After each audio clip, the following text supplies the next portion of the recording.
안녕하세요. 사랑하는 성도님, 영혼의 샘물, 은혜의 자료심을 축복합니다. 구원의 주님이 우리와 함께 하십니다. 우리와 함께 하시는 주님을 찬양합니다. 기도합시다. 우리를 구원하신 주님의 그 놀라우신 은혜와 사랑에 감사드립니다. 주님의 은혜를 입은 저희들, 오직 주님의 말씀으로 살고 주님의 사랑 안에 거하며 주님의 뜻을 따르고 섬기기 원합니다. 그러나 저희들은 너무도 쉽게 무너지고 세상 유혹에 흔들립니다. 오늘도 주님의 말씀으로 저희들을 세워주셔서 우리의 걷는 믿음의 길이 오직 주님만을 바라고 의지하고 신뢰하며 주님의 큰 뜻을 이루어가는 진정한 주님의 제자들로 삼아 주시옵소서. 예수님 이름으로 기도합니다. 아멘. 오늘 말씀은 누가복음 7장 18절에서 35절입니다.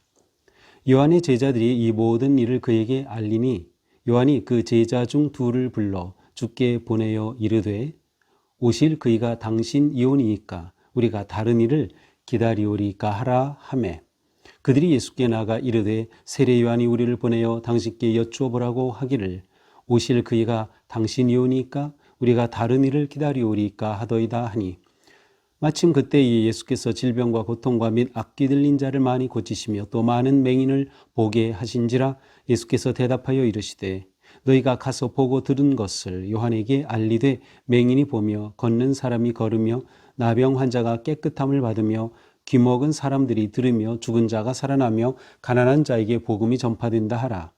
누구든지 나로 말미암아 실족하지 아니하는 자는 복이 있도다 하시니라. 요한이 보낸 자가 떠난 후에 예수께서 무리에게 요한에 대하여 말씀하시되 너희가 무엇을 보려고 광야에 나갔더냐? 바람에 흔들리는 갈대냐? 그러면 너희가 무엇을 보려고 나갔더냐? 부드러운 옷을 입은 사람이냐? 보라, 화려한 옷을 입고 사치하게 지내는 자는 왕궁에 있느니라. 그러면 너희가 무엇을 보려고 나갔더냐? 선지자냐? 옳다. 내가 너희에게 이르노니 선지자보다도 훌륭한 자니라. 기록된 바 보라, 내가 내 사자를 네 앞에 보내노니 그가 네 앞에서 네 길을 준비하리라 한 것이 이 사람에 대한 말씀이라. 내가 너희에게 말하노니 여자가 낳은 자 중에 요한보다 큰 자가 없도다. 그러나 하나님의 나라에서는 극히 작은 자라도 그보다 크니라 하시니 모든 백성과 세리들은 이미 요한의 세례를 받은지라. 이 말씀을 듣고 하나님을 의롭다 하되 바리새인과 율법 교사들은 그의 세례를 받지 아니함으로 그들 자신을 위한 하나님의 뜻을 저버리니라. 또 이르시되 이 세대의 사람을 무엇으로 비유할까? 무엇과 같은가? 비유하건대 아이들이 장터에 앉아 서로 불러 이르되 우리가 너희를 향하여 피리를 불어도 너희가 춤추지 않고 우리가 곡하여도 너희가 울지 아니하였다 함과 같도다. 세례 요한이 와서 떡도 먹지 아니하며 포도주도 마시지 아니하며 너희 말이 귀신 들렸다 하더니 인자는 와서 먹고 마시며 너희 말이 보라 먹기를 탐하고 포도주를 즐기는 사람이요 세리와 죄인의 친구로다 하니 지혜는 자기의 모든 자녀로 인하여 옳다함을 얻느니라. 아멘.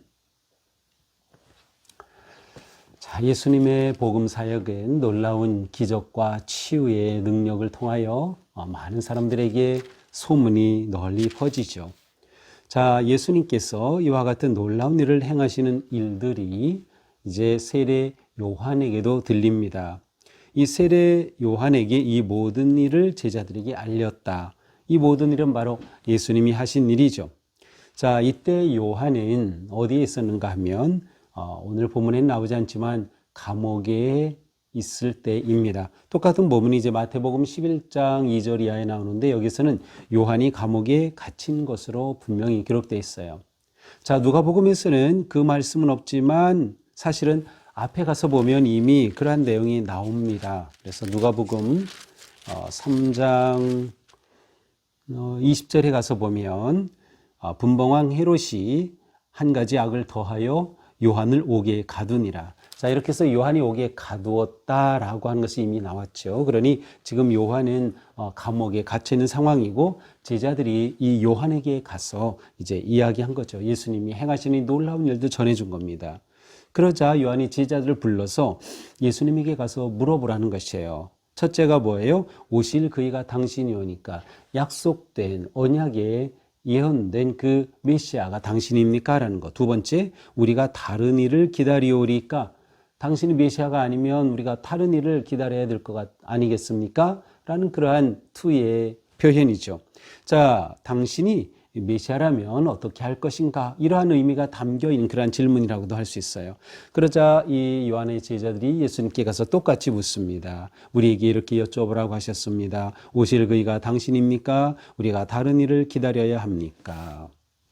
자, 요한의 이 제자들 보내 물은 것에 대해서는 학자들마다 보는 관점이 조금씩 달라요. 어떤 분들은 요한이 지금 감옥에 갇혀 있다 보니까 메시아 예수 그리스도에 대한 믿음이 흐려졌다. 그래서 예수님에 대해 의심이 생겼다라고 보는 그러한 입장이고요. 그래서 예수님께 정말 예수님이 메시아가 맞는지 좀 확인하려고 하는 것으로 해석하는 분들이 있습니다.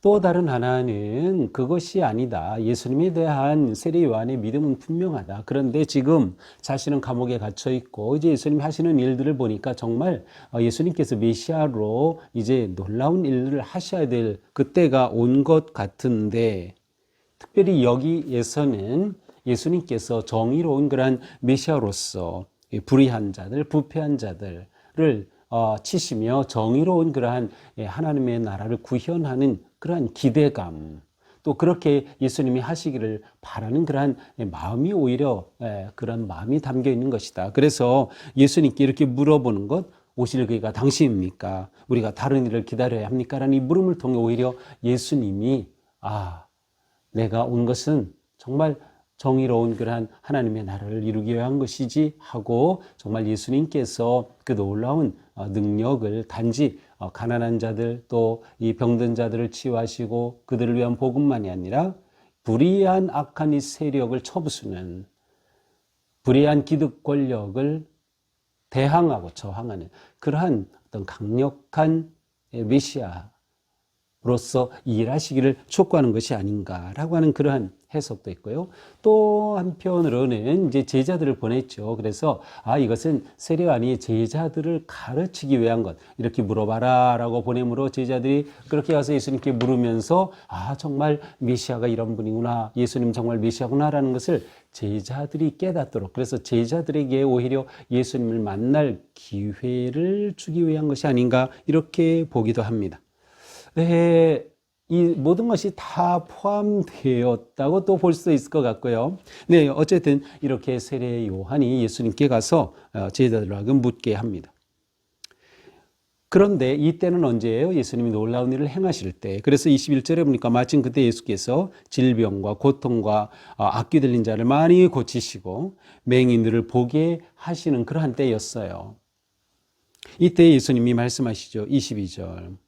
너희가 가서 보고 들은 것을 요한에게 알리되, 너희가 와서 봤지, 이거 본 거 요한에게 가서 그대로 말하면 돼. 그 내용이 뭐예요? 맹인이 보고, 못 걷는 사람이 걷고, 나병한 자가 깨끗함을 받고, 귀먹은 사람이 듣고, 죽은 자가 살아나고, 가난한 자에게 복음이 전파된다. 이 사실을 요한에게 알려라. 예수님의 말씀은 바로 메시아로서 예수님이 하시는 그러한 놀라운 일의 증거를 보여주는 것이에요. 실제로 예수님께서 이 땅에서 누가복음에서 처음 복음을 선포하실 때 어떻게 그 사명 선언문을 말씀하셨어요? 우리 4장의 18절에 이 이사야서의 예언을 주님이 언급하시면서 회당에서 이 글을 열어서 읽으셨어요. 주의 성령이 내게 임하셨으니 가난한 자에게 복음을 전하고 내게 기름 부시고 나를 보내사 포로된 자에게 자유, 눈먼 자에게 다시 보게 함, 눌린 자를 자유케 하는 은혜의 해를 전파하게 하려 하십니다. 예수님의 사명 선언이죠. 이를 위해서 보냈다고 예수님이 이사야서를 선포하시면서 말씀하셨어요. 바로 그 일이죠. 맞아요. 맹인이 보고 못 걷는 자가 걷고 나병한 자가 깨끗함을 받고 귀먹은 사람이 듣고 죽은 자가 살아나는 이것 그대로 전해줘라. 결국 예수님께서는 예수님 자신이 메시아이심을 말씀하시는 거죠. 지금 하나님의 나라가 이 땅에 왔음을 예수님이 복음 선포하여 이 땅에 하나님의 나라가 왔음을 선포하고 계심을 또한 보여주는 것입니다. 그러면서 말씀하시죠. 누구든지 나로 말미암아 실족하지 아니하는 자는 복이 있도다.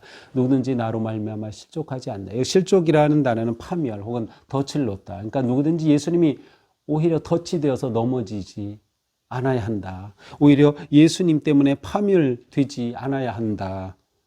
예수님으로 인하여서 실족하지 않는 자가 복이 있다라고 말씀하셔요. 그러므로 여기서 실족한다라는 것은 무엇이에요? 예수님 앞에서 예수님에 대해 잘못된 기대, 잘못된 생각을 가지고 있음으로 인해서 오히려 예수님을 보면서 실망하는 거예요. 무너지는 거예요.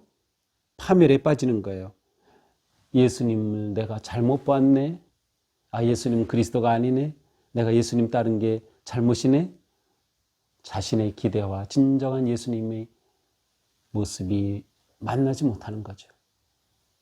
자신의 모습을 다 내려놓고 오직 예수 그리스도 안에서 진정한 메시아의 모습, 하나님의 아들 되심을 보고 정말 예수님께 맞추는 사람에게는 놀라운 구원과 생명의 복음이지만 그러나 자기의 기준을 내려놓지 않고 오히려 예수님을 자신에게 맞추려고 할 때 그에게는 예수님이 파멸과 덫이 되고 말 것이다. 이렇게 요한의 제자들을 떠나 보내십니다. 그리고 나서 무리들에게 요한에 대해 예수님이 말씀하셔요. 24절에요. 너희가 무엇을 보려고 광야에 갔더냐? 바람에 흔들리는 갈대냐? 너희가 세례 요한을 봤니? 요한을 보기 위해 그는 광야에서 외치는 자의 소리 그를 보기 위해 광야로 갔었냐? 뭘 보려고 갔냐? 뭘 보러 광야로 갔냐? 거기에 흔들리는 갈대 아니면 뭘 보러 갔냐? 아주 부드럽고 비싼 옷을 입은 명품 옷을 걸치고 비단 옷을 입은 화려한 옷을 입은 사람들, 그러한 사람들을 보려고 갔냐? 아니야, 이런 사람들은 왕궁에 있지. 왜 그러면 광야로 갔어? 26절 선지자냐? 옳다. 내가 선지자를 보러 간 거 아니냐? 맞아. 그런데 요한은 선지자보다도 훌륭한 자다. 선지자보다도 더 크다라고 말씀하셔요. 그러면서 기록된 바 보라 내가 내 사자를 네 앞에 보내노니 그가 네 앞에서 네 길을 준비하리라. 자, 세례 요한에 관한 말씀이죠. 요한은 사명이 뭐예요? 그리스도의 오심을 준비하는 자죠. 준비하는 것, 그리스도의 길을 예비하는 것. 이것이 요한의 사명이죠. 바로 그것 27절 보라 내가 네 사자를 앞에 보내노니 그가 네 앞에서 네 길을 준비하리라. 준비하리라. 말라기 3장 1절에 있는 이 말씀을 인용하시면서 바로 요한에 관한 예언의 말씀입니다. 바로 이것이 요한에게 이루어졌음을 말씀하시는 거예요. 그래서 요한은 선지자보다도 훌륭한 거죠. 왜? 요한은 선지자들이 예언한 것이 그에게서 이루어졌기 때문에 선지자보다도 훌륭하다라고 말씀하시는 거예요. 여자가 낳은 자 중에 요한보다 큰 자가 없도다. 요한에 대한 극칭찬이시죠. 여자가 낳은 자보다 요한보다 큰 사람 없다. 그런데 반전의 말씀을 하시죠. 그러나 하나님의 나라에서는 극히 작은 자라도 그보다 크니라. 그러나 하나님의 나라에서는 아무리 작아도 요한보다 크다. 요한보다 클 수가 있나요? 이게 무슨 말씀일까요? 자, 요한은 예수 그리스도의 오심을 예비하는 것이 그의 사명이었어요. 그러나 그의 예수 그리스도의 오심을 믿고 예수 그리스도를 믿어 선포하시는 하나님의 나라 백성이 된 자는 요한은 그 백성이 되는 길을 준비하는 문과 같다면 그 문을 통과하여 백성이 된 자는 당연히 요한보다 크다. 라는 그러한 말씀이에요. 그러니 예수 그리스도의 생명의 복음을 듣고 믿고 주님을 따르는 너희가 얼마나 복된 자냐라는 말씀인 것이죠. 모든 백성과 세리들은 이미 요한의 세례를 받은지라 이 말씀을 듣고 하나님을 의롭다 하되 자, 예수님의 이 말씀을 듣고 요한의 세례를 받은 사람들조차도 다 하나님은 참 의로우시다. 요한의 세례는 뭐예요? 돌이킴의 세계, 회개의 세례죠.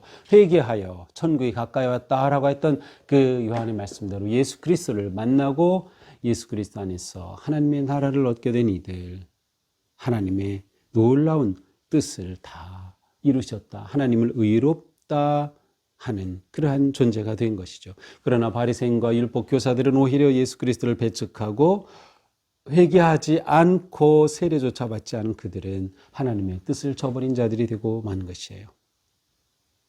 그러면서 이 세대를 주님께서는 한탄하시면서 말씀하시죠. 이 세대 사람을 무엇으로 비유할까? 이 세대 사람 무엇으로 비유할까? 아이들이 장터에 앉아 서로 불러 이르되 우리가 너희를 향하여 피리를 불어도 춤추지 않고 곡하여도 너희가 울지 아니하였다 한과 같으니라. 아이들이 놀면서 소꿉놀이하고 하면서 지금 장례하는 그러한 놀이를 하는 거예요. 그래서 우리가 피리를 불어? 근데 너희들 왜 안 울어? 또 그들이 결혼식 놀이를 하는 거예요. 그러면서 우리가 너희를 향해 피리를 부는데 왜 춤을 추질 않아? 자, 장례식 놀이할 때 왜 너희가 울지 않아? 결혼식 놀이할 때 너희 왜 춤추지 않아? 이러한 아이들의 모습을 비유로 드신 거예요. 이것과 같다는 거예요. 이 세대 사람이. 그럼 오늘 무슨 뜻이에요? 이 세대 사람들이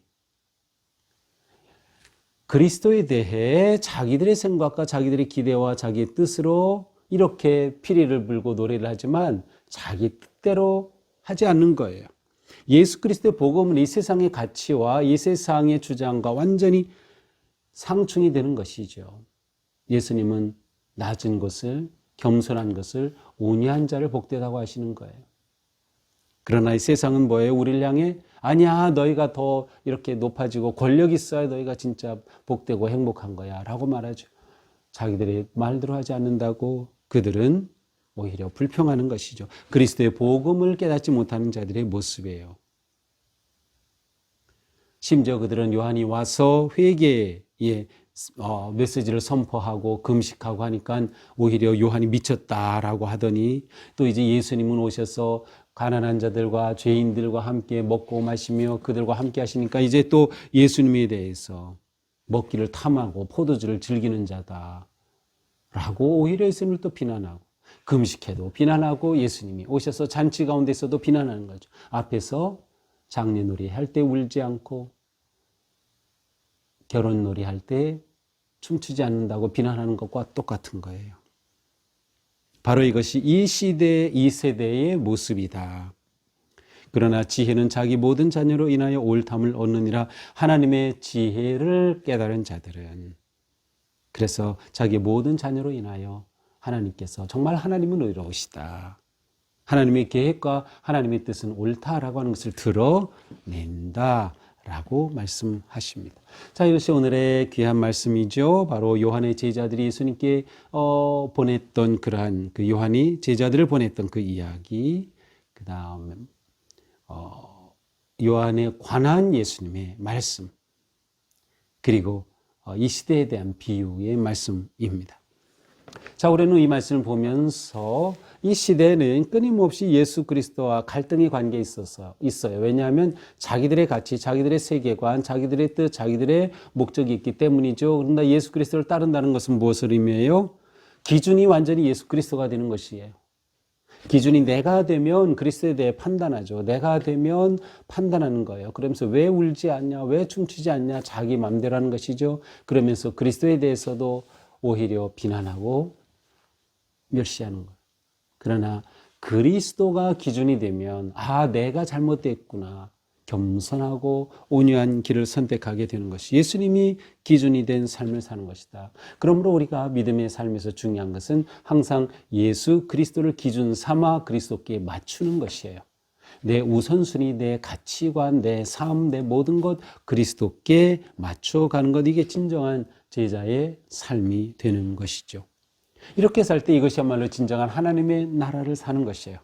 이 땅에서 하나님의 나라를 살고 영원히 하나님의 나라를 사는 복된 삶의 모습인 것이죠. 그러므로 예수님이 나의 기준이 된다면 내 사명도 분명합니다. 그것은 예수님께서 원하시고 기대하시는 거죠. 예수님이 우리에게 명령하신 것이죠. 하나님을 사랑하고 이웃을 사랑하는 것, 오직 예수 그리스도를 믿고 그 구원의 복된 소식을 전하는 것, 이것이야말로 우리의 진정한 사명, 우리가 이것을 위해 구원을 받았고 이것을 위해 사는 것이죠. 예수님을 따르는 순종의 삶. 그럴 때 예수님께서 세례 요한을 인정하신 것처럼 우리도 칭찬하시고 우리를 인정하여 주시며 거룩한 천국의 백성으로 인도하여 주실 것입니다. 오늘 하루도 생명의 복음을 살아가는 하루, 복된 하루가 되기를 주님의 이름으로 축복합니다. 기도합시다. 주님, 오늘 말씀을 보면서 정말 저희들이 예수님이 내 삶의 기준이 되고 내 판단의 기준이 되고 행복의 기준이 되고 사명의 기준이 되셔야 되는데 이 세상의 것에 매이고 눌리고 가려서 주님을 온전히 따르고 섬기지 못한 저희의 부끄러움을 용서하여 주옵소서. 진정으로 주님 뜻에 합당하게 진정으로 주님께 감사하며 주님의 인정을 받을 수 있는 주님의 복된 자녀들로 세워 주옵소서. 예수님 이름으로 기도합니다. 아멘. 네, 오늘도 주님 은혜로 우리 삶이 이처럼 거룩하고 또 사명을 향해 나아가는 하루가 되기를 축복합니다. 사랑합니다.